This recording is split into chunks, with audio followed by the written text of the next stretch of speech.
जेव्हाही एखादा डॉक्टर कॉलेजमधून डॉक्टर बनून बाहेर पडतो, प्रत्येकाकडे तितके पैसे नसतात की तो मोठं हॉस्पिटल ओपन करेल. येस, माधव बाग हे नावं जर आपण ऐकलं तर माधव एका व्यक्तीचं नाव आहे, जे फाउंडर आहेत डॉक्टर रोहित माधव सानी यांच्या. ॲज ॲलोपॅथीमध्ये हृदयरोग किंवा असे आपण म्हणू डिसीज रिलेटेड, तर तिथे आपण डायरेक्ट ऑपरेशन हे एकच नॉर्मली ऐकतो. परंतु माधव बाग हे विदाऊट ऑपरेशन कसं आपण याच्यावरती काम करू म्हणून प्रसिद्ध झालं. हृदयरोगामध्ये मार्केटमध्ये आपण जे ऐकतो त्याला आपण हार्ट अटॅक या शब्दाने आपण ऐकतो.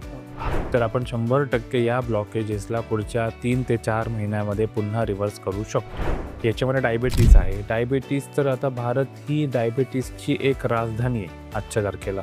इतके तर जवळपास 30-40 मधले जे यंग पीपल आहेत ह्याच्यामध्ये हृदयरोग हा खूप झपाट्याने वाढला. लाईफस्टाईल कसं असलं पाहिजे हेल्दी